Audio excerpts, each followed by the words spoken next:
Ano po ang sa indong nako ang leksyon sa pig-agyantang pandemya? Kung kamo po swerteho na maging konsihal, ano pong legislasyon ang sa indong ipapasar para mas lalo maging responsive ang lokal na gobyerno? Ining nangyari sa tong health crisis o naging pandemic na nga ni, ini sarong adal po sa local government dahil pinaghandaan po ini kan local government kasi ang health for so long hindi kita nagkaigwa kiaro kaning pandemya. Pero para sa kuya po, saro sa immediate solution digdi na maging adal sa tuya na gibuhon tang priority ang health sa tuya as a parang prime program kan syudad.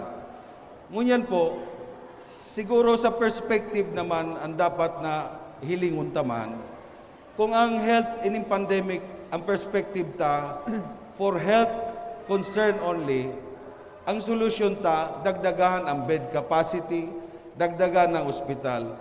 Pero po, dahil ako po nag-aadal man sa Master Public Safety Administration, we consider this pandemic as a security threat. Data po, bago lang baga po naging health ang naging epekto kay ni, bagkos pati sa tuyang ekonomiya. So dapat pa lang po ang syudad handa digdi as minagibo kisarong programa na to ensure da ang syudad ta resilient sa araw kay ning mga problema. Gibuno itrato ta po ining pandemya as a disaster kasi nahiling nindo po ang Legazpi naging resilient dahil trinato ta ang bagyo as disaster.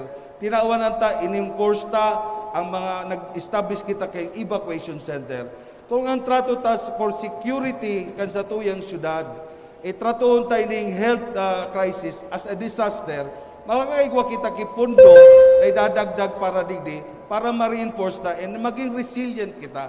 Ini naman po ang karakteristik kan sa tuya kang Bicolano, lalo na Legaspeño, na madali bumangon. Yan lang po. Salamat po. Bali, follow-up ito sa kaputan ni News Manager Mardila with regards to COVID. An albay to include Legazpi mantinidong nasa alert level 2 mientras daan Catanduanes and Naga alert level 1 because dakol pa ang dai nababakunahan digdi sa satuya.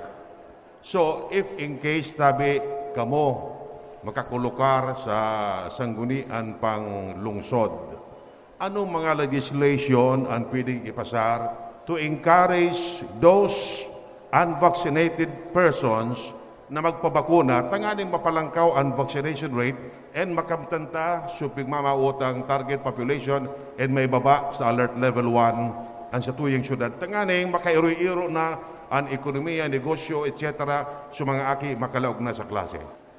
Para po sa kuya, as a two-term naging city councilor na po, presenting ko yan city councilor, saro sa strategy na ginigibukan sa tuyang lokal na gobyerno is tinatawan ta ki-insentibo ang mga bagay-bagay para ma-encourage po ang sarong establishment o kaya sarong persona sa tuyang gigibo na programa. Kung ang obeto ta po na magkaigwa ki 100% vaccination, siguro himay-himayon ta po, hilingon ta so aspeto kan sa establishment commercial, gibuhan ta ki tax rebate kung sakali, kung sisay mga 100% of vaccinated, para sinda mismo makatabang, lalo ng establishment owner, matabangan ang lokal na gobyerno na kumbensyon ang sa inda mga empleyado. Ikadua po, kung sa barangay naman, magkaigwa kita ki award system na mangyari na ma-encourage sinda. Kasi alam niyo po, minsan, ang satuya, ang pinapaurog ta kasi sa satuya, sa satuyang kalakaran sa tuya na ini yung vaccination is a voluntary. Pero actually po, on the side of security, dahil ako po nagklase ang public security, ini po, kung security issue ang concern po dito sa vaccination, dapat obligasyon ta po bilang sa itong mamamayan na kung gusto tang sa tuyang banwa, sa tuyang syudad, maging maayos ekonomiya, health-wise, dapat obligasyon ta po na kita mismo magpabakuna. Kasi bako lang po dahil sa safety mo ang nakasalalay dito, sa safety kang ibang tao. good thing kung ika lang ang maapektuhan. What if kung nakaka-transmit ka kay iba? So, iyan po ang pananaw diyan. Siguro, yan na nga ni, sabi mi, kung carrot and stick po yan, may penalty, may gawa man na incentive. Depende na po yan sa local government unit kung paano mag-strategize. Salamat, Tabe. Now, saro sa mga tigpa para reklamo ng itong mga kababayan, sa Legazpi is yung bako masyadong di kalidad as in sufficient ng tubig inumun. Kung kamo po mailihir, ano po ang sa inyong gigibuhong legislative action para mas ma-improve ta ang serbisyo kan tubig na inumun ta digdi po sa Legazpi?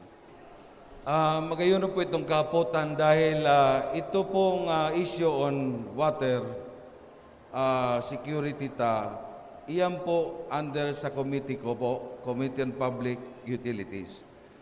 Gusto ko pong ibalita sa inyo na ang namamatian tango niya na kakulangan o quality na problema sa tubig. Iyan po, pre-project na yan kan 2019, kan kami po, ako po mismo, nagpasar kay resolution to investigate po yung state of water natin sa Legazpi City. And we found out na sabi kang water district, Legazpi City Water District, dahil by 2022, may magkakaroon tayo ki-deficit of at least 8 million liters per day. Kaya duman kami nahandal dahil po for so long a time, dahil po nagkakaigwa ki magayon na koordinasyon ang water district at saka city. Pero nag-step up po kami and in fact, we passed a resolution kung ngata po napiritan na mag-resign, courtesy resignation, ang buong Board of Directors kang Legazpi City Water District kasi bago na ngunyan. Ngunyan po, nagkaigawa kidakulaong pagbabago. Alagad, siyempre nga ni, had it been na hindi ginibuta 2019 pa, dahil tayo ni mamamatian ngunyan. Ini po na dapat isigurar ta po digdi. Bako lang po so quality, but mismong yung source. Ang buyuan po, ang source na sa buyuan, sa matanag, nagdidiit po, nagdideplete. Ang pikukuha natin 60% kang water ta is surface water from the Yawa River and Pawa Creek. So ibig sabihin, kaya yan po maati dahil yung filtration niya. Pero kung yan po, ang sa tuyang water district igwa ng clarifier. And ito po nasa ang objective ta po na dapat sa 70 barangay matawan ta ki supply ng tubig from the water district. Yun lang po. Thank you. Follow up naman manungod sa tubig tabi. Sabi ni City Councilor Barizo na sa mga sources of water diyan sa may pamitisan kan bukid nagbababa na. Is it because of quarry operation and environmental denudation, porotulnaan mga kahoy diyan sa mga aguho, etc. na dai na kinagsasagum kan tubig? So if in case tabi, makasulit ka for your third term, anong pilit ang gibuhon tanganing so water source diyan sa bukid, makasulit giraray, and ko kataki source of water na pwedeng pabuluson giraray digdi. Bako na itong suali sa yawa mismo na filter sa nakan anong ngaran kayo ni so water provider ta na although filtered nga ni, pero dito pa masiguro na baka may mga bakterya pa yan na can cause hilang sa tuya. That's why so iba, instead na gamiton so tubig sa water district, nagbabakal kay sa mga water station at least purified, iyon na pigagamit for drinking purposes tabi. Opo, direct paki-rephrase po kang questions mo, applicable sa kabos ng kandidato. Okay. Paki-rephrase please. Sabi ni Kagawad Barizo, Ano po ang hapot mo sa kabos ng kandidato regarding sa follow-up questions? Go ahead. yan ang depleted and source. Kung makatuka ka mo tabi dyan sa pwesto, anong pilit ang gibuhon na lakdang to preserve water resources dyan, considering na may wasan ang quarry dyan, tapos denuded na ang kabubulden sa pamitisan kan bukid. That's why it seems na sa water resource minaibabaw na. Magayon po itong kahaputan. Actually, yan po nag-trigger sa kuya bilang mag-file ako kay ordinance na hanggang ngunya nakapending for deliberation. Ito po na i-declare ang area between the 6-kilometer danger zone and the 7-kilometer and the 6-kilometer danger zone and the Mayon Natural Park boundary as protected area or buffer zone. Nata po ginigibom ini. Actually, kung manunotaranta po, ining area na iniyo, napakababa mo ng gad sa Mayon Natural Park, ini ang pigapuntang water sanctuary. Kaya nga ni po, dapat limitado lang ang human activity dyan. Dapat dyan more on reforestation, as sabi ni Mr. Ato. Kasi nahiling ta po na ini ang long-term solution ta digdi. Ang short-term solution ta sa pagbaba po kang tubig, supply ng tubig sa Buyuan and Matanag is i-declare ta po ini o na existing water source ta na protected area na dahil pwede magkaigwaki may mga residential na dagdag pang residential kasi iyo po ang nakakano. And then saro pa po gusto ming i-regulate din yung mga tubig na nagagamit kang agriculture. Kasi po manunotaranta, una ang tubig libre. Pero sa agriculture po, sige nailin nindo po, free flow ang tubig dyan, nagsasayang lang sa kanal. Kung ini masisecure ta po, makadagdag ini. And also do po, dahil sa ginigibo mo isperso po, ini mga water sanctuary, ini timberland, lalo na sa Buena Vista, pigigibon mo na po ng pag-aadal na i-declare po ini na ini co-management areas para po makatabang ang DNR sa local government na maprotehe rin kasi ini ang future source and source ta kang tubig. Now, ang kuya po na sunod na question for everybody is manungod po sa mga informal settlers ta. Mga informal settlers, ano po ang programa nindo o legislation na pigahanda in kaso manggana ka mo o makabalik giraray sa pwesto para di sa mga informal settlers na ang kadaklan yaon sa mga main waterways sa mga salog o ano na kaistar na minsan yun nagiging kausakan flooding sa syudad. Ano po ang programa nindo para matawan taman sindanin mas dignified as in ligtas na istaran kami? Sa kasalukuyan po, sa ngunya na presenteng programa kan syudad, nag-alokar po ini around 5 million para sa land banking every year. Alagad kulang po ini kaya ako man po may prosupwestong ordinansa na i-tax ta po sa mga idle land.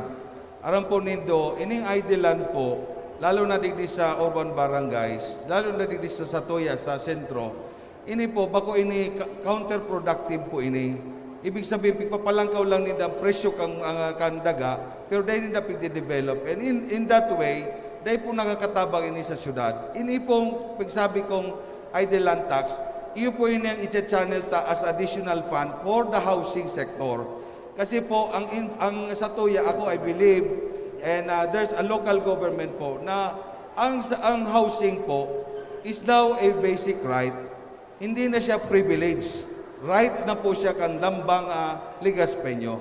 Kaya dapat protihiran tas po sinda. Ngunyan po, ining mga ang nagiging problema ta po kaya, ining mga informal settlers, itoon sinda sa mga vulnerable areas. Dapat po, pipasurvey mi iyan, and then identified, para po iniyo kung sakali, maraman ta kung paano ang kung may gigwa kay relocation, or kaya magbakal kita kilote, narani duman, para mailipat sinda, and ma-develop ta. And one way nga yan, siguro pribas po, mahiling po nindo sa DAP-DAP, ini pong development kang esplanade is one way para dahil na bumalik po ang mga ma-develop ta po ang mga riverbanks para dahil na pagkagang informal settlers. Pero ang ultimate po kay ni, dapat inguaw ta with the Mandanas Garcia ruling, makrear kita ki Department of Human Settlement na mag-address po digdi sa housing needs kang wabos na informal settlers and displaced na displaced na ano po ng mga tao. Salamat tabi. Mabalos tabi gararay, manood po dyan sa problema sa squatting na digi sa Tuya and sa ibang lugar gayon, arog Bangkayan, na ining mga informal settlers along riverbanks, nagiging problema na lugod because para hanap ninda sa riverbank, sa diyuto na sa salog, baha. So, igwa man kataki mga lakdang na gigibo dyan sa mga gobyerno, but it seems na kulang sa ngipon para i-implementar ni Nusto ang ordinansa na bawal talaga ang illegal squatting and ini mga informal settlers, di na magpara i-register dyan. So, paano ito ma-enforce kimaray if in case igwa na kita ki ordinansa to that effect na di ini aralion na ining mga obstruction sa mga waterways nganing di kita pagparabahaon and masiguro na di na sila talaga magbaralik dyan sa lugar nila tabi. Hanggat may nakaistar sa gilid kang bangketa o sa gilid kang riverbank, yan po indikasyon na data na address ang informal settlement.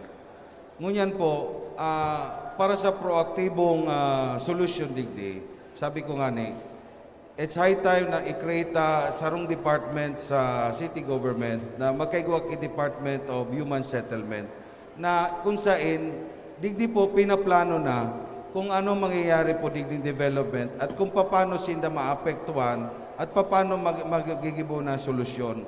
Aram po nindo na napoundat po yan sa satuyang eksperyensya. Kay tupig babaha kita dahil ang satuyang mga rivers masyado nang silted at the same time nagkikipot na. Pero ngunyan dahil in-excavate po yan na wala masyado suba. Pero bago yan solusyon, ang informal settlement po, ini po dapat ina-address na sarong priority program. Bago lang ini dahil sa need na kaipuan, dahil igwang kalsadang ginibo, kaya may na-displace na tao, kaya kaipuan i-relocate. Dapat i-address ini, parehas kang health, sarong programa na sustainable, kaya nga ni kaipuan ang departamento digdi. Bago lang opisina kang urban poor affairs, bagos ini po human settlement, yaw na dyan so tao ki benepisyo, and then pag-survey, as in sarok pa, pagiling po kumpira talaga ang informal settlement sa Satuya, informal settler sa Satuya. So kung ako po mga makakaluwas iraray, sarok po ini sa prioridad ko. Dahil ako man po baga urban planner, gusto ko po na magkaigwa kipagbabago kita sa pananaw, lalo na pag-abot sa housing and human settlement. Salamat po. Ang Bicol, pero po, pigtatamaan kibagyo nasa typhoon belt kita. And sabi bagangani, mas darong nagkukusog ang mga kalamidad na pwedeng sa parunta. So, sa parte tabi nindo, ano ang pwede tang gibuhon para sa to save lives and properties kung may mga anunsyo na kada bes madurulag sa mga tao kung sa ensayo ng mga lugar na dahil sigurado kung sinda madidiskwid o ligtas. So, ano po ang pwedeng maging lakdang para mamitigate ang epekto kan climate change and global warming tabi? Ang climate change po, realidad na yan sa tuya ko niyan. Bako na yan, bana-bana, yaon na dyan. Ang gusto talang pong sabihon na ang magiging ibuta digdi is to mitigate the impact of climate change. Ngunyan po, ang nature po, nag-offer sa tuya ki solusyon na natural. Ang problema sa satuya po, kita po bilang mga tao dahil sa development, binabiolate tayo niyo. Halimbawa po, ito ang natural barrier para sa mga storm surge, ang mangrove. Pero ang nung ginibuta, pinapalitan tayo ni mga riprap. So, ang nangyayari po, dahil nadidefeat sa purpose na ang mangrove bako lang natural barrier sa storm surge, kundi ini po istaran ka mga sira. In effect, dapat ini may ecosystem, i-maintain ang balance kang ecosystem. Alagad na ini nangyayari. So ako po kung papaladon, ini yan talagang advocacy ako, environment.